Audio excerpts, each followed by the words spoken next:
Former President Donald Trump is speaking at the West Side Conservative Breakfast in Urbandale, Iowa. Right now, let's watch. What happens to these people?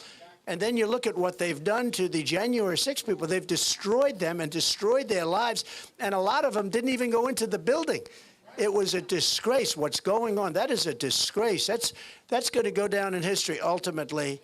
And Ashley Babbitt was killed, shot by, in my opinion, a rogue cop. He had no business doing that. He shot her unarmed. And actually, people say she was trying to hold back the people that were pushing her forward. Ashley Babbitt was the one that was killed. She was the one that was killed. And they like to say 5 people. That's the truth is. And there happened to be somebody else also in addition to Ashley. But Ashley Babbitt was a big supporter of everybody in this room. And by every account, she was an incredible person and a great patriot. And he shot her like, just like he had no problem. And then they wanted to shield him, right? They wanted to shield. And he ends up on NBC, being interviewed on NBC because he was so proud of himself. He thought he was a big shot. And they ought to look at his past record, by the way. Take a look at his past record. By the way, thank you for giving us Governor Kim Reynolds for governor of Iowa. Good. Good. That's right. I hate to say it, without me, you know she was not going to win. You know that, right? I gave you a couple of them. Without me, they wouldn't have won. But I gave you some good people. You have some good people here. But as far as the time, it's a great question because I've been watching DeSantis go out and say, I've got 8 years. It's going to be 8 years. Let me tell you something. Right there, you should vote against him. It'll take me 6 months to have it totally the way it was. We'll have it fast. It's drilling. It's the wall. And it's getting criminals out of our country that have been allowed to come in so freely. We're going to get them out. ICE, we're going to double up on ICE and the Border Patrol. They're incredible people. Brandon Judd and Tom Homan and some people that we have are phenomenal people.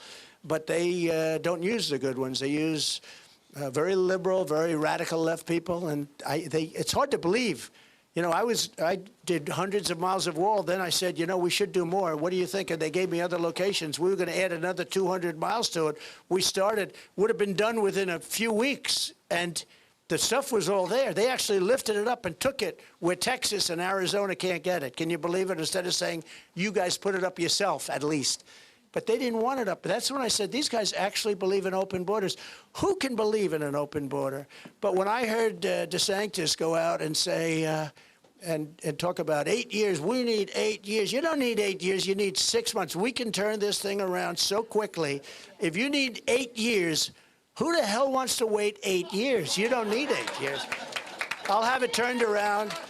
And I think fully turned around. We'll be drilling and we'll be doing a lot of things. We'll be energy independent in 6 months. We'll be able to do that in 6 months. Don't forget, I filled up the national reserves. I did a lot of things at very cheap prices. Congress held me back, actually.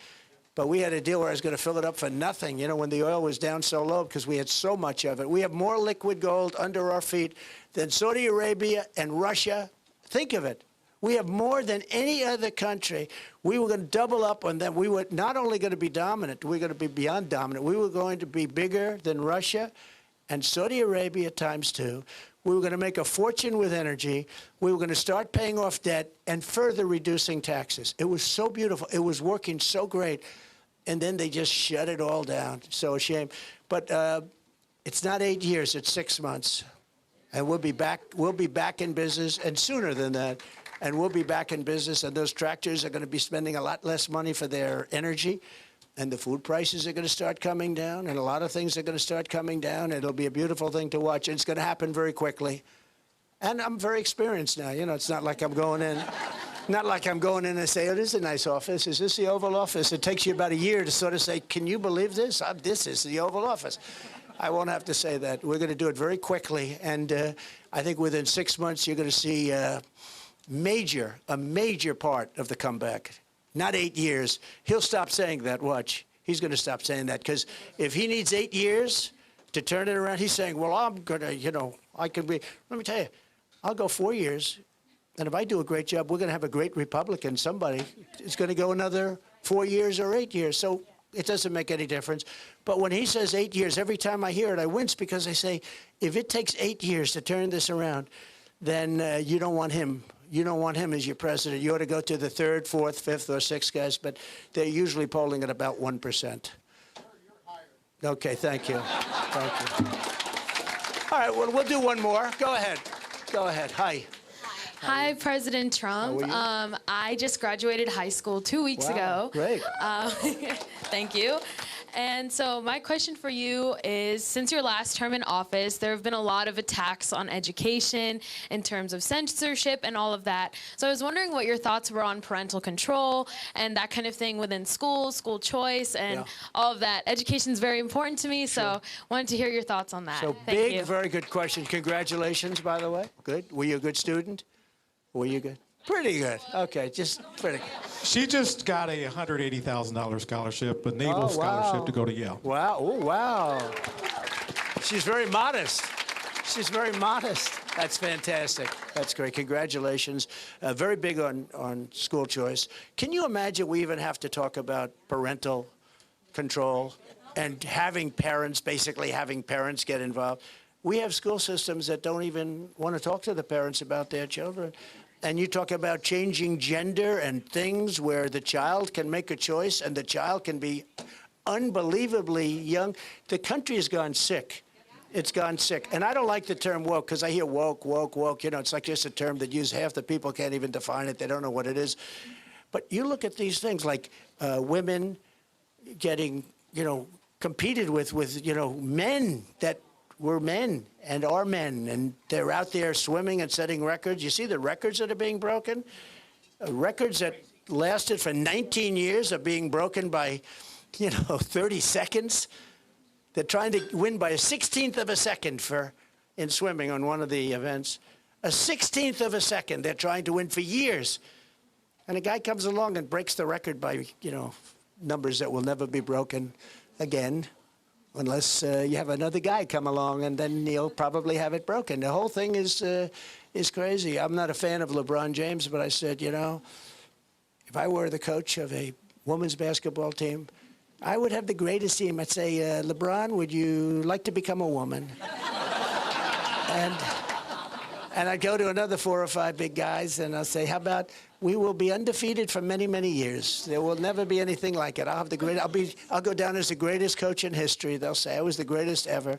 No, it's so crazy. And that's all woke. That's all, I guess they define that as woke, but that's all woke.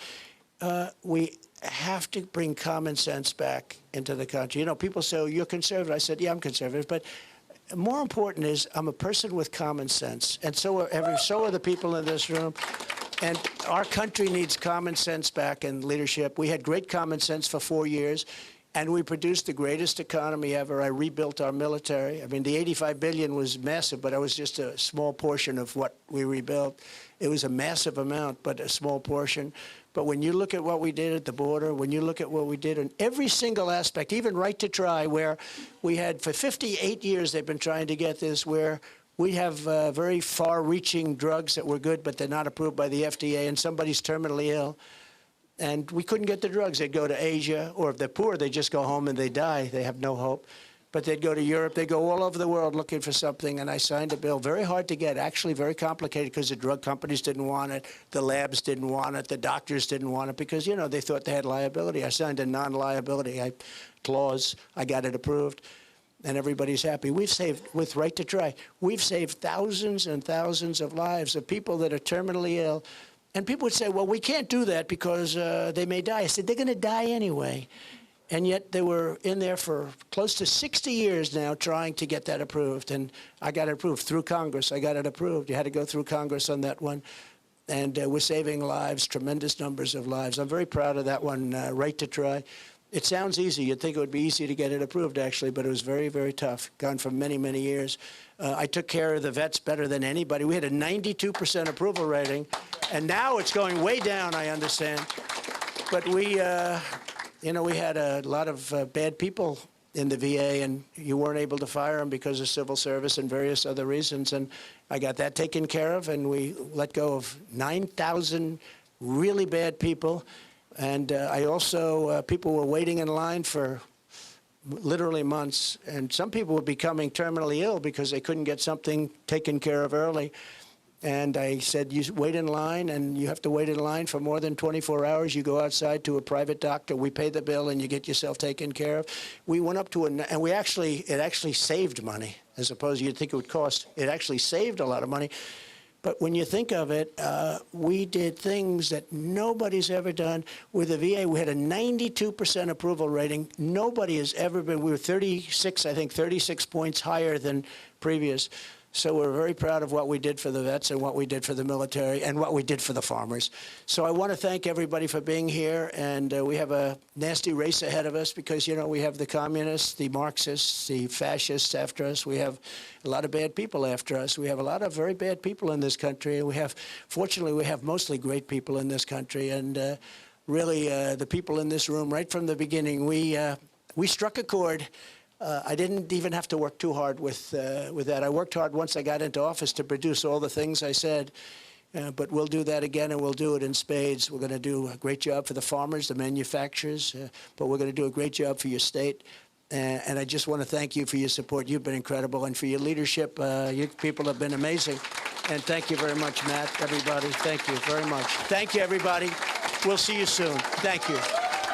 Hey everyone, I'm Emily Campagno. Catch me and my co-hosts Harris Faulkner and Kaylee McEnany on Outnumbered every weekday at 12 p.m. Eastern, or set your DVR.